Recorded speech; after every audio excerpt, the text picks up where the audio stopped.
Hello, everyone. Welcome to our, what is it, April? Our April virtual tasting. Welcome. We're so glad to have you here.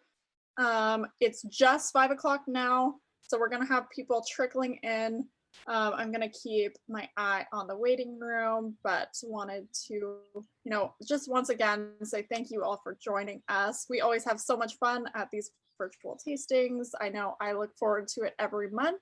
And this month, we actually have some really exciting people joining us that I can't wait to introduce you to. And before we jump into introductions, I do just want to say, throughout this whole thing, we want it to be a fun conversation. Feel free to use the chat box, send us any comments, questions, anything that's on your mind. We are here to just have a good time.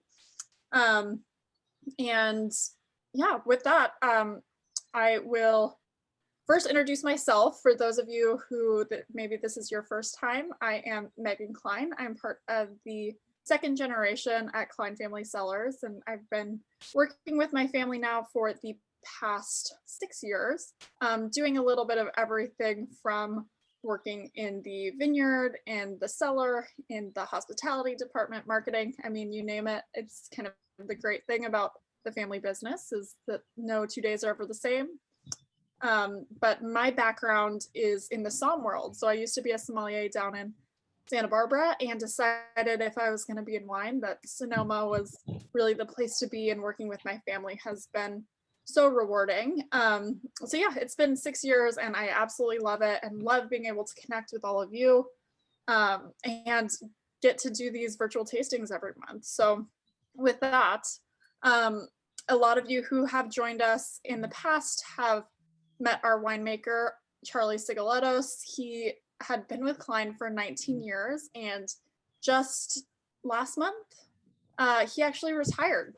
So 19 years with Klein, he was an amazing, amazing friend and colleague, and we were so sad to see him go. But with that, our North Coast winemaker, Tom Gendal, actually got promoted to be the director of winemaking and viticulture.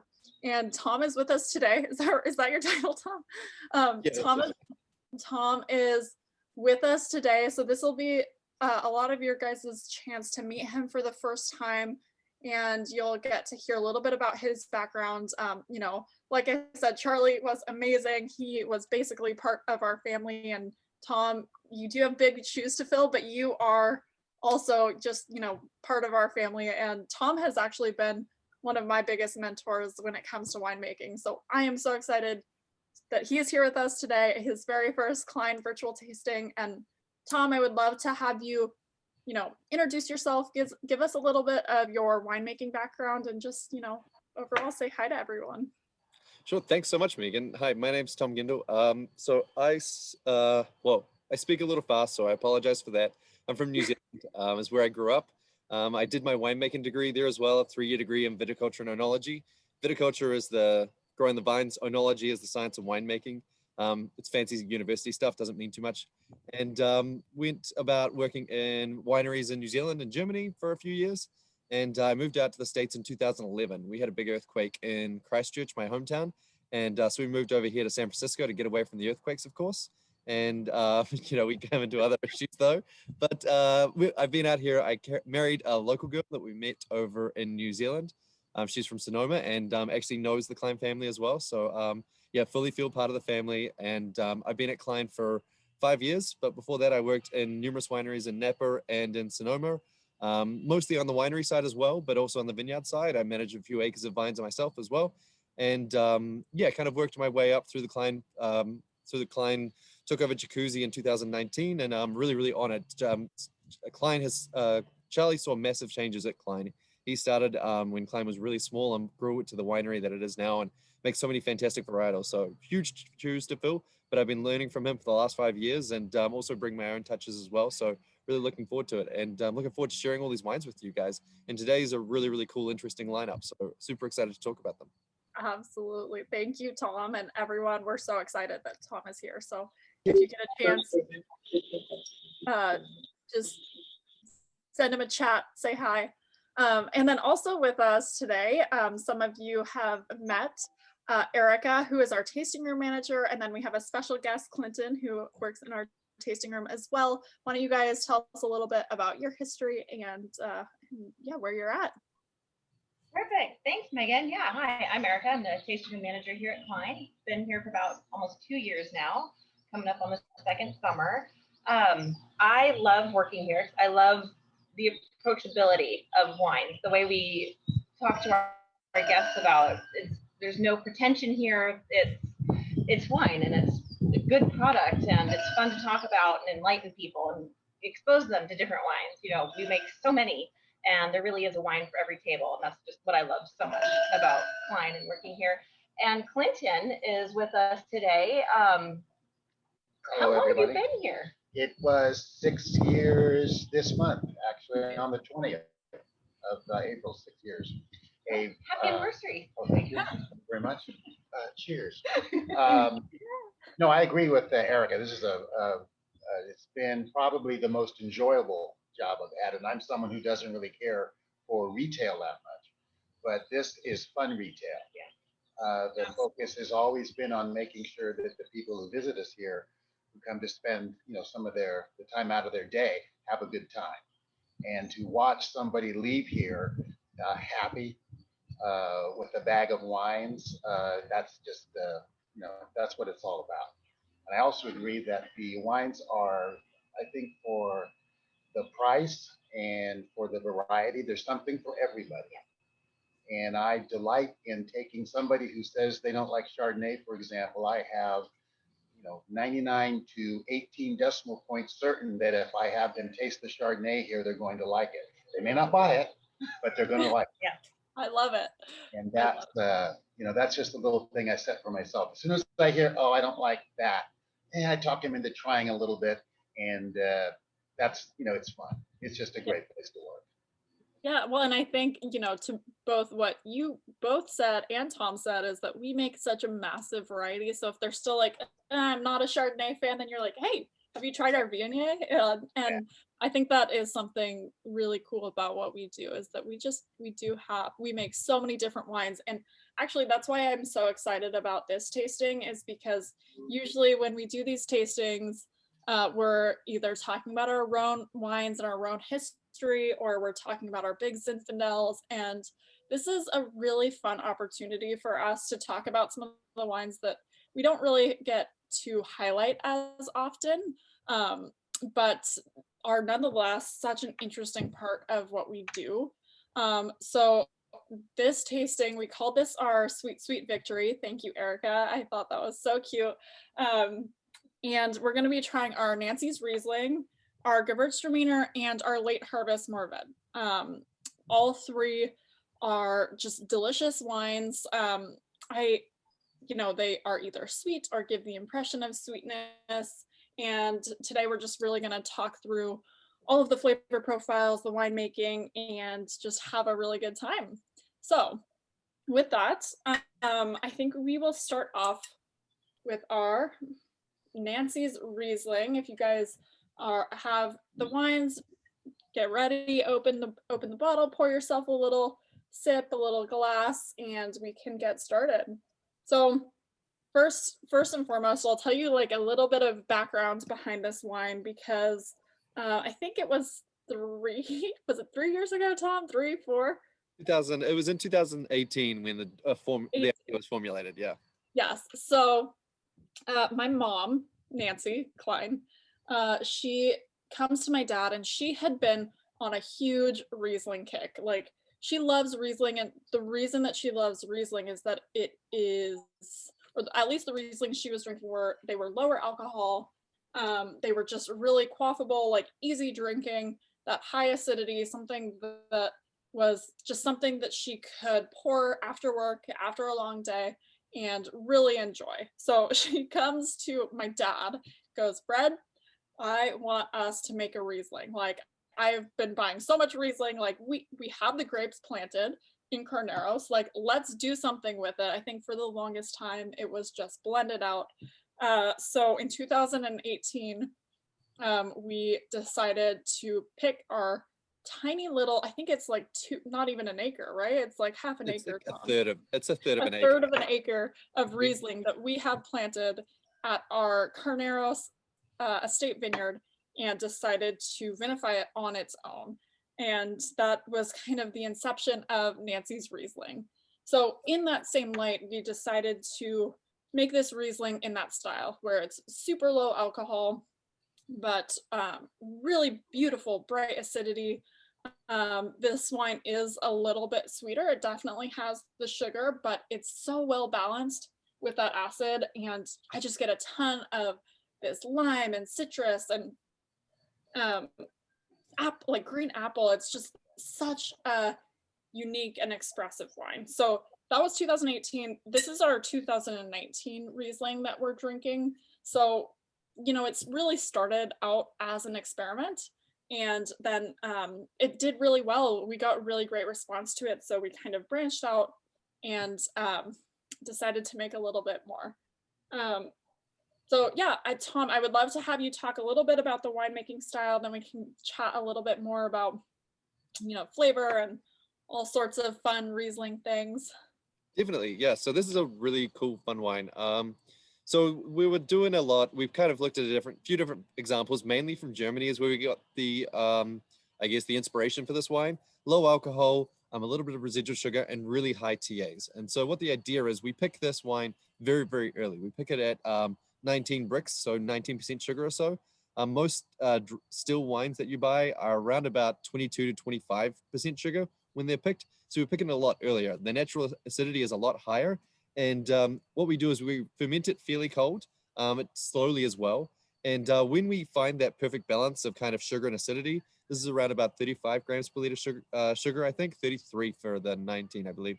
33, 35 grams per sugar, we stop the fermentation. And we do that by basically chilling the hell out of it, basically turning it all the way down to 27 degrees Fahrenheit, and basically trying to shock the yeast into stopping fermentation. And so, yeah, and then we get this beautiful bright wine. We don't really have to do much to it.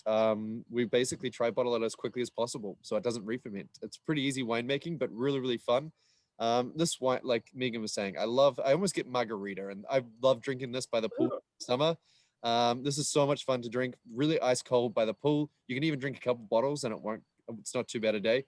And it's really easy. I really love Riesling as well. I'm a big Riesling fan. It's why I worked in Germany, and it was a really, really cool, fun, first in 2018 was a fun experiment to do it, and in 2019 expanding it. We work with a grower up there. His name's Bill Pauly up in Mendocino and Potter Valley. He's got fantastic grapes. We've worked with him on a number of different varieties, and he has these great grapes, and he had some extra Riesling for us. So we grabbed a few tons of that to bolster this. 2018, the first Riesling we made was only 50 cases, to give an example. And this one's still only a couple hundred cases. So really small quantities, really, really fun wine. I actually like this as an aperitif as well. I did it the other day, my first tour in nearly 6 months or so at Klein.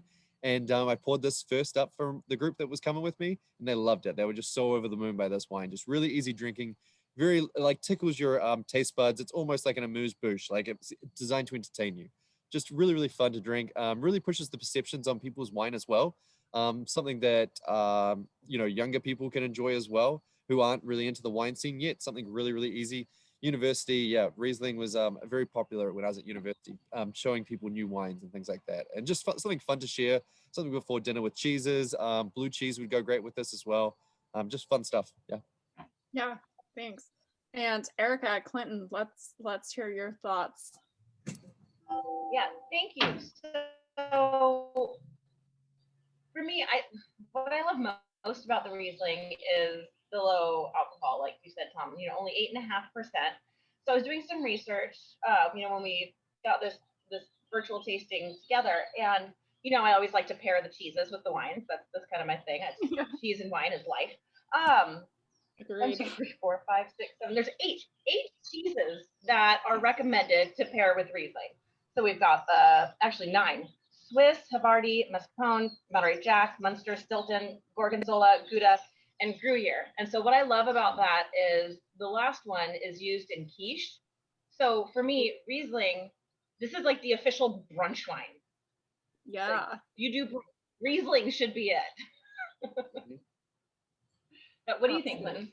I like the Riesling one. It's like the alcohol you can sip on this most of the day. It's not going to pickle you. Mhm. But I also find it very refreshing. And like Tom says, if it's like ice cold on a muggy or like our warm August muggy days, this is going to cut right through all of that. It's refreshing. It's also easily accessible to the new palate. If you're trying to introduce somebody who is new to wine tasting, this would be a perfect way to do that because it's not going to hit them over the head with the alcohol blast. It's just a light, refreshing wine. I find that people also respond if they tell me that they like a Sauvignon Blanc. I usually have them try the Pinot Gris or this one to see. Yeah. No, I think that's great. And honestly, I love this wine and so glad that we started making it, even though we make such a small quantity. But Tom, I actually am interested. So, Tom did mention he worked in Germany, but you also worked in New Zealand, which the place that you worked, Pegasus Bay, was kind of known for their Riesling, right? Yeah, So yeah, definitely. you have had like such a long history with making this variety. How is it different making it in the New World in a place like Sonoma versus Germany or New Zealand? So Sonoma is not known for its Riesling at all. You can probably count on your hand the number of Rieslings that I've made from Sonoma, and so it is really cool. But I'm actually blown away by how well it turned out. I'm really really excited. It's got all those nice bright fresh fruits. It's got that really nice lime, apple. We're picking it earlier, so you're expecting those kind of less developed fruits, those earlier ripe, less ripe spectrum of fruits. Mhm. But what I'm really liking about this is the touch of secondary character coming out of it as well. It's got that touch of kind of aged kerosene characteristic, beeswax almost, honey characteristic. It's starting to go through that process that you'll expect from Rieslings to go through. And I think I guess it's more reflective of an Australian Riesling. They go through those kind of terpene development levels early, but it's not going as quickly as some Australian Rieslings, which is really great as well. But I definitely think it's an awesome, super high quality Riesling. And should do some blind tastings on some of my friends sometime soon to see what they think. Blind tastings, Yeah, of course. I love it. And really quickly, terpenes, and actually I think that's a good word for all of us to talk about because we'll be trying the Gewurztraminer next. And typically, and Tom, you can put your input in here, but terpenes really are like that aromatic, like almost like rose water or like lychee or any of those like really floral tasting notes that you get. It's that chemical compound is called terpenes. Is that correct? Yeah, yeah, and it's also so those are the primary terpenes that you mentioned, but also Mhm. there's development terpenes as well, which is kind of those petroleum characteristics and stuff like that. But they're most found in Riesling and Gewurztraminer, like you said. Those are definitely more highly aromatic varieties as well. You've got other profiles of compounds that make up other varieties, but terpenes in Riesling and Gewurztraminer, which is a lot of fun to do here, is yeah, they've got great highly aromatic qualities to them. And yeah, it's awesome that we can expose those and show them in the wine. And then really quickly, just because we have talked a lot about drinking this by the pool and when it's hot, but I do think that because it has such crazy high acid that this wine will age for a really, really long time. And you talked a little bit about some of those like kerosene notes, and I think with more aging, you'll get a little bit more of that. You'll lose some of the fruit, but some of the best Rieslings in the world are, aged Riesling. So I think this one you can definitely lay down and, enjoy. Definitely with the high sugar and the high acidity, yeah, this will age for a really, really long time. And I don't see it moving too much. It'll still have that really nice kind of apple characteristic, that Granny Smith apple, that margarita lime kind of mix characteristic, and that nice lemon zest to it too. So really cool wine that should drink beautifully over the next, I don't know, 10 to 20 years. Yeah. It has got a crazy long ageability to it. And a wine like this should easily last 10 to 20 years. Awesome. All right. Yeah, guys, if you have any questions, comments, feel free to drop them in the chat. Let us know what you think. If you get any other tasting notes out of this, or if you have like an awesome Riesling pairing, we definitely want to hear about it. So yeah, drop it in the chat. And then you guys should open up your second wine, which is our Gewurtztraminer, which I am so excited about. Mm. All right, we have delicious. I don't think I've ever tried it before. Oh, I'm so glad, Joanna. Yay. Yeah, honestly, that low alcohol, it's so appealing to me. It's like, yeah, you want a glass of wine with dinner, or yeah, you just don't want to, so the weeknight. All right, guys. Second wine we're going to be trying is our 2018 Gewurztraminer, and this is from the North Coast as well. And I love this one. Oh, Pax, hi. My son wanted to say hi. Say hi, Pax. Hey, Pax. How's it going? He just came home from school. He's 3. Nice. A little shy still. Little mini I pot. love it. Mini Tom. Mini Tom. Okay, so Gewurztraminer. We talked a little bit about terpenes. I think this wine, it's so distinctive. When you put your nose in the glass, it is straight floral, rose water. You get this like sweet citrus, a lot of tangerine, grapefruit, but mostly I'm getting that rose water.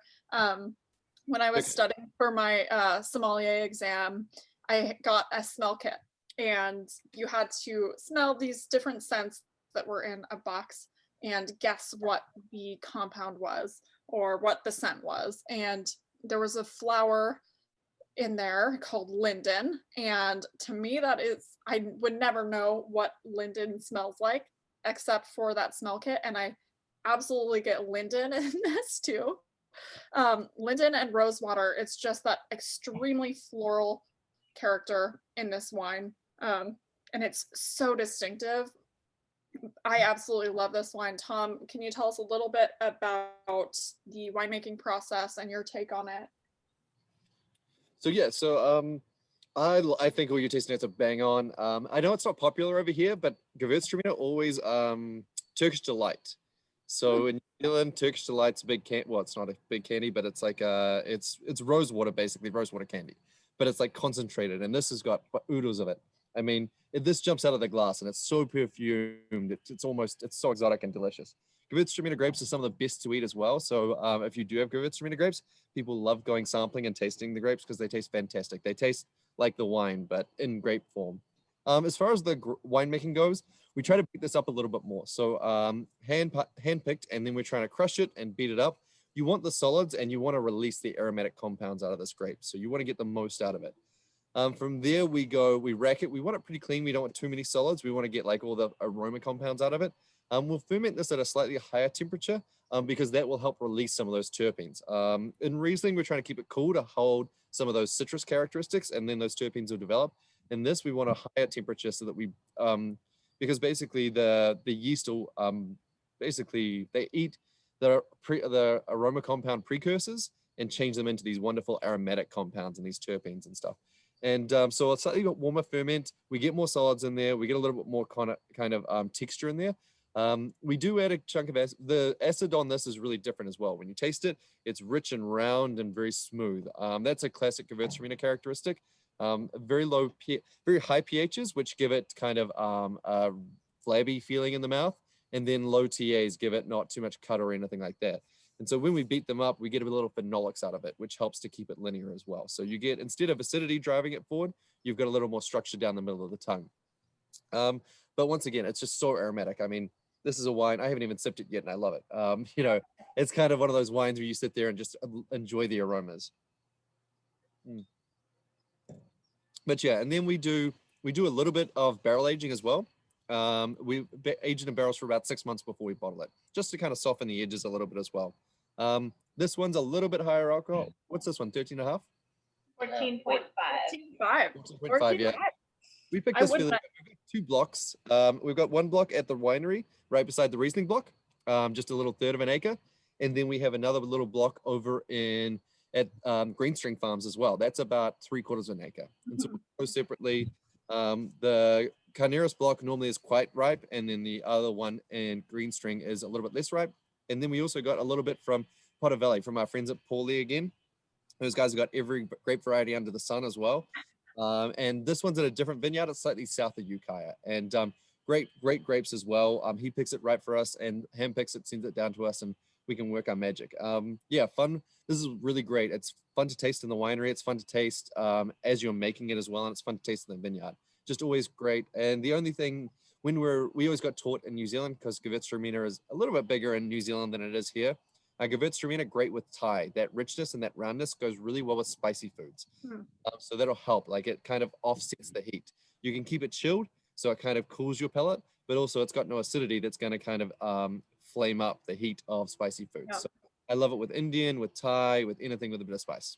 And Food, it would go well as well. yeah, and really quickly, the sweetness on this. I mean, I don't think we actually make this in a dry style. This is bone dry, but it's the impression of sweetness. So there's no Exactly. Yes. and that's to do with what I was talking about. You've got that high pH, so it's got that kind of richer, rounder, sweeter flavor, and then that low TA, which kind of the phenolics are driving it versus the acidity. Also, the alcohol adds a little bit to the sweetness because it is that higher alcohol. But also, there's so much fruit in there. When you get that really great concentration of fruit, you get all that flavor, everything tastes a little bit sweeter. Yeah. All right, Erica and Clinton, over to you guys. Would it be fair to say that I enjoy the richness of this? Oh yeah. For a lot of white wines strike my palate as like cotton candy. Up front, ooh, there's the fruit. Ooh, there's the, and then it just kind of goes away, which is why I kind of think I'm more attracted to reds. But the Gewurztraminer doesn't do that. It says, hi, here I am, and then I got something for my mid palate, and like this one, I get like a medium body off of it. So it's a nice mouthfeel, like it wants to be chewy when it grows up, and it's just very pleasant. Oh my God, I love that. I'm totally stealing those descriptors. Okay. I love it. Out of my mouth. Yeah. So, what I love about it, I always joke with guests, you know, it's really difficult to say and spell correctly, but really easy to drink. So That's good too. all the one-liners I'm going to use from now on. But yeah, no, I love that we make a wine that can stand up to really spicy food. So especially, you know, being Californians, we all love our spicy food. We like our spicy chicken tacos and, you know, the cuisines from around the world. So it's so great to actually have a wine that can handle it. Yeah, and then, you know, just the bouquet on this, it just keeps going. It's amazing. And okay, Erica, our cheese lady. Yes. Cheese lady. Tell us all. New nickname. Love it. Okay, so we've got Gewurztraminer pairs beautifully with Swiss, mascarpone, dry Monterey Jack, got to be dry, Munster, Stilton of all things, but I guess it makes sense, you know, to have that a little bit more pungent, stronger cheese. And then of course Gorgonzola. Of course. Yeah, and then you know me, everything pairs with a creamy brie. Oh yes. I know. I need to start bringing cheese to these things. Next month. Next month. Yeah, great. And Tom, have you ever made Gewurztraminer before? In New Zealand, did you make it? Yeah, in New Zealand we made it. And I'm trying to think. I made a Riesling. Actually, I did make a Riesling at Arrowwood. I forgot about that. We made an Alsace style Riesling at Arrowwood from Lee's Vineyard up in a Russian River Valley. Yeah. So that was when I was working for them back in 2012, I think that was. But Gewurztraminer, yeah, we made Gewurztraminer in New Zealand. That's where I got the tricks for really trying to get the maximum extraction out of it. Gewurztraminer is most famous in Alsace, which is part of France, but it's switched over. So before World War II, it was part of Germany, and it switched back and forth between French and Germany. And so Gewurztraminer obviously is a German name, most famous in Alsace, and they do a heavily extracted, these rich kind of phenolic-driven wines, which is what I really like the mouth-wateringness you get out of this on the finish. And the finish is really, really long as well. You keep on tasting it well after you've swallowed it, and kind of gives you that nice kind of resolution in the back of your tongue as your mouth waters and stuff like that. I love that mouth wateringness because it means I want to drink more wine, which is what I love. And so, yeah, no, Gewurztraminer, it was really, really fun to make. It's my wife's least favorite, which is really sad. But she actually really likes this. She loves the really nice aromatics we get out of this, and this has come a long way. It's really fun to. This 18 is showing super well today. Yeah, and I think we've made Gewurztraminer for as long as I can remember. I know we've had it for quite a while, so I think it's definitely gone through. I think we made it a couple vintages like back in 2012 or 13, and we started making it, and we started making it again in like 16 or 17. So it's kind of been on. Okay, good. I'm glad it came back because it really is one of my favorite wines. And okay, in terms of aging comparatively to the Riesling, because it doesn't have as much acid, and it doesn't have the sugar, but okay, it does have higher alcohol and it has really great texture. What if the Riesling can age 10 to 20 years, what would you recommend for a Gewurztraminer? So this is already 2 and a bit years old, so to speak, and it's showing phenomenally. I think this has got another 5 to 7 years in it. Really happily, Nice. especially under the screw caps. Screw caps keep things fresher. So 5 to 10 years would be my drink window. But also the aromatics on this are pretty stunning right now. So yeah, enjoy. Yeah, and how do you think those aromatics are going to evolve? So, with Riesling, when you get it aged, it tastes more like that kerosene, that gasoline character. What about Riesling? I think you're going to get more into, so that rosewood is going to die down, that lychee is going to become more apparent. Also, what's going to happen is the texture is going to become more voluptuous and more rich in texture. So that's kind of what you're really looking for. You're looking for more on the palate, and those aromatics are they'll probably get a little bit better over the next year or two, and then they'll start dipping down, and you'll lose those high tones and get more of those secondary lychee notes. Yeah, nice. Move into kind of melons and stuff like that. Yeah, okay, and then really quick, sorry, one more question, Tom, just throwing them at you. The vintages. So, we talked a little, well, did we talk about 2019? If we could talk about both 2018 and 2019 in terms of these wines and just the overall vintage and how that contributes to each of these. Yes, so 19, which is the reason 19 was more of a classical vintage. We had nice medium year. We were probably a little early on bud break, but I mean, after 2020 and 2021, probably, a medium to late bud break. Very mild year. 19 was very easy. We had very kind of easy vintage. What I mean by that is we had plenty of sunshine to get everything ripe. And then when it came time to harvesting, there was no heat spikes and there was no kind of weather events. So there's no rain or anything like that. And it was, we had these nice big windows to pick the grapes. So it was kind of like, instead of trying to rush around trying to pick everything in a really short window, it was kind of like, oh, this is going to be ready in a couple of days. Let's go pick this. And oh, this is going to be ready in 5 days. Let's plan to pick that around about that time. And we just had lots of time to make decisions and was very easygoing and kind of very, a luxurious harvest, I'll call it, just because it wasn't a high pressure. And we got through things in a timely manner. 18 was the opposite of that. 18 was cold and things only just got ripe and there was big rains and stuff like that. And so you kind of got these two camps of people who picked before the rains. We were the camp that picked after the rains. And picking after the rains is great. I was really happy that we did that because we got that extra character. We got all those aromatics, we got all the extra flavor, get a little bit of extra booze as well. But I think the wines are a lot better for it. Yeah, every decision a winemaker makes, you've got your pros and your cons. And there was about 3 inches of rain that came in the first week of October, and we're all on the Petaluma Gap, and most of our fruit wasn't in by then. So kind of we hung it out, and that was a great decision. But even after that, it was only just got ripe. And so 18 was definitely a stressful vintage versus 19. And then moving into the Mourvedre late harvest, 17. Oh yeah, 17. Yeah, talk about the vintage. Great. Yeah. 17, that was the hottest vintage I've ever seen. No, apart from 2020, which we'll get to another tasting.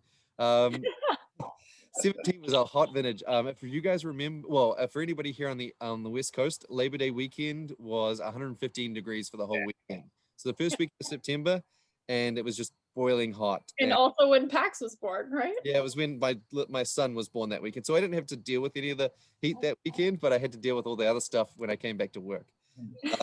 But no, 17 was a really hot vintage, and Actually, it was so hot, the vines kind of went into heat stress and stuff like that. So we had to deal with that.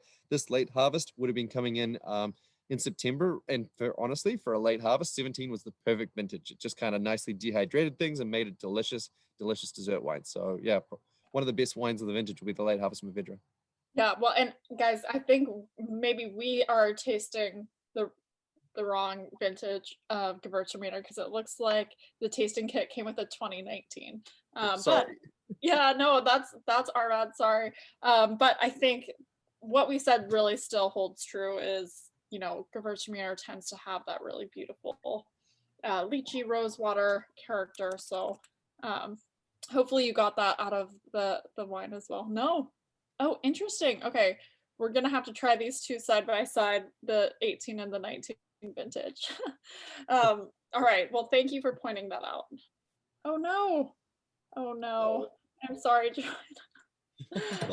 Oh no. Megan, all I right. have a traveler's tidbit. Yes. The Gewürz is the German word for spice.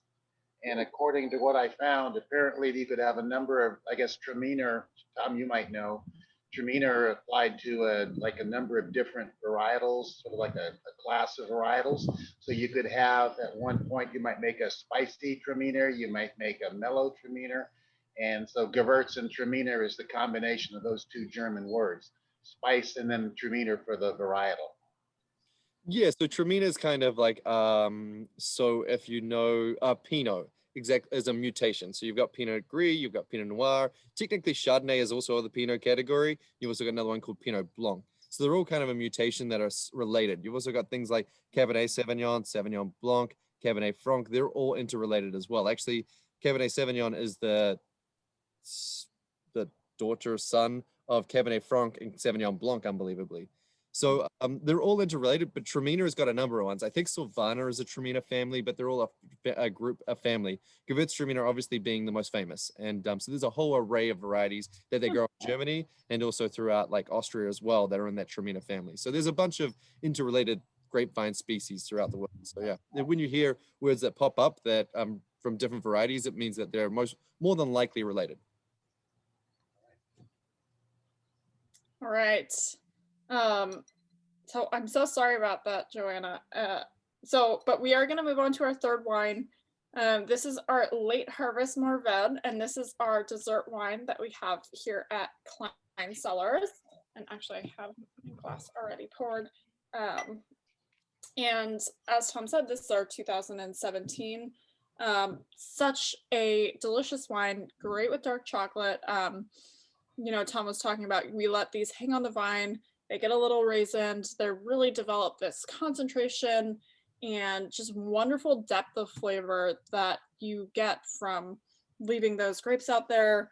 And I mean, it's so fun. We make so many different versions of Mourvedre, right? So we have a Mourvedre Rosé, we have our dry red Mourvedre, the small berry, and then we have this dessert wine. So it's just really great to see the versatility of the variety, and I think it does really, really well as a late harvest. This is definitely something we've been making for a very long time. I get a ton of plum, or I guess like very ripe plum on this, and even just hints of those dark chocolate notes. Just so delicious. Tom, can you tell us a little bit more about the process? Yeah, so this is from our grapes at our Big Break Vineyard. We've got a block in the corner. We like to hang out for the longest time. Yeah, we have a little fun with our vineyard manager about picking it sometimes, telling him either not to pick it or to pick it, and telling him either way he got it wrong, which is a lot of fun, and he freaks out. But it's a gorgeous block. Old head train vines, dry farmed. We pick this, you know, a month after at least all of the other grapes in that vineyard are picked. So when I was talking about dry wines, we pick at about 22 to 25% sugar. This wine was in 17, we picked it at 34.5% sugar. So that's a lot more sugar. And then if I give you a simple calculation, the percentage sugar times 0.6 gives you your alcohol. So 25% sugar gives you 15% alcohol. 35% sugar gives you a lot of alcohol, obviously, too much. And so that's what we're relying on. We're basically relying on the yeast to ferment out to as far as they can go, and then leaving this beautiful residual sugar in it. This wine's got about 100 grams per liter of residual sugar. So this is 3 times as sweet as the Riesling we just had, the first Riesling we had. And it's just so unctuous. It's bigger bodied. So we pick the grapes, and they're close to raisins. They're all hand picked. We destem them. Destemming is not a clean process, but it's a good process. And then we put it into a tank. There's not much juice in these berries. They're quite dehydrated and shriveled, but any juice that we do get there, we'll pump over, and we treat it basically like a red wine. We'll leave it in there for about 2 to 3 weeks, or at least until the fermentation is definitely slowing down and is kind of coming to a finish. What happens is basically the alcohol level in the wine is too high, and the yeast can't actually handle that alcohol level, and so they'll die off themselves. And that happens around about 15 to 16%. Sometimes we get a little higher, up to 17%. But yeah, but this was about 14.5% alcohol for this wine. Then we press it off. The juice rates are really, really low. You're pressing raisins. You're trying to get as much juice out of it as you can. From there, we'll put it onto oak. We use French oak, some really nice kind of sweet French oak to give it some more body, aged in there for, I think, about 18 months or so. Yeah, this wine, it's got wonderful kind of dried fruit characteristics. I get figs. I get dried plums. I get craisins, raisins, sultanas, all those kind of wonderful dried fruits. You get like chutneys as well, like those nice kind of fig chutneys that you put with cheeses. I'm sure Eric is going to give us some great cheeses for this one, because cheese and dessert wines are one of my favorites, and we've become huge dessert wine fans. This is the only difference between this wine and a port is that port, what they'll do is they'll put on brandy on the finish to increase the alcohol up to your 18%. So this is basically like a baseline port, but it's got a bunch of sugar, super smooth and easy drinking. This is very, very concentrated wine. It's awesome. And this will age, forever, 20, 30 years easily. Wonderful intoxicating aromas on the nose as well. And just really, really awesome wine. Erika, let's hear the cheese. Yes. Okay. So this wine does pair with certain cheeses, Roquefort and Stilton. Again, it's in the blue cheese family. But what we really focus on here at the winery is chocolate. This is our chocolate wine. We like to pair this with our sea salt chocolate squares. It is just, it's miraculous of a combination. Definitely a hit with our guests, especially to round out the end of a tasting too. It's, because it's a dessert wine. So it really is this great journey every time we can finish someone with this wine. Our website has it paired with the chocolate balsamic drizzled cheesecake. And yeah, I've tried that. It's really good because it showcases both the salty and the sweet components of this wine and bringing out different textures and flavors. And it's really incredible. What do you think of this one? I do like this one. It helps to have a sweet tooth that goes from here to Fremont. One thing that I like when I'm talking with somebody over the counter, and I tell them how well it pairs with chocolate, and of course we have chocolate. And so the question is, so which comes first, the wine or the chocolate or the wine? Well, I say taste the wine first. And what I like about this, because I've sampled a number of different dessert wines, sweet wines at a number of different wineries, this one doesn't strike me as very viscous, thick. A lot of times sweet wines hit me, they're sort of syrupy, and I'm getting a real heavy sugar hit. This one is light. I get a lot of sugar, but it's light on my palate. And so I take the wine first, and then take a little bit of the chocolate. And when you're done going, that's so delicious, I love this, then sip the wine again. And people get a kick out of that. And it usually will result in a sale of either the chocolate or the wine, coincidentally. Yeah, so that's why we do have the gift pack, the chocolate and the wine, because it's just a beautiful combination. Yes, it is.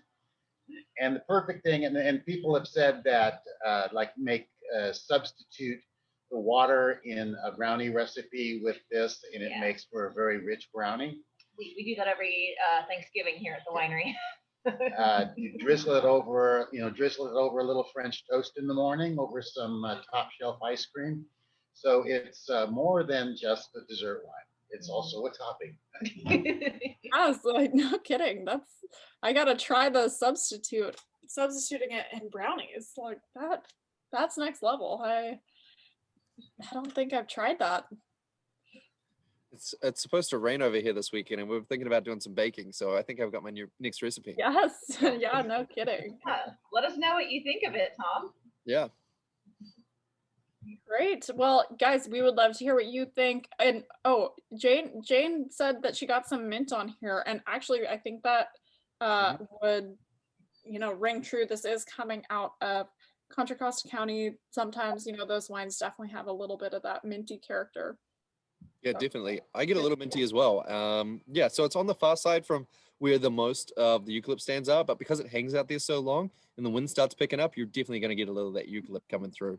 You know, we're picking this late September, and by that time, the delta winds have definitely picked up, and you know, you've got those kind of cooling influences coming through. So, yeah. Great.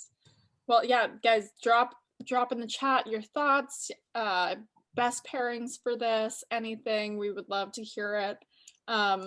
And in the meantime, we'll tell you a little bit about, you know, we're open at Klein, and we just also want to thank you for joining us. You know, if this is your first time or your 5th or 10th or whatnot, you know, we always have so much fun, and it means a lot to have you guys here listening to us chat about all the wines. I know we have another virtual tasting coming up.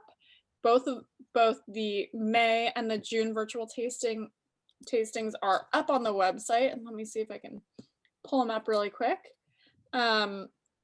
Our May virtual tasting, we are really focusing on our Oakley roots. We're going to be tasting our Bridgehead Zin, our Big Break Grenache, and our Live Oak Zin.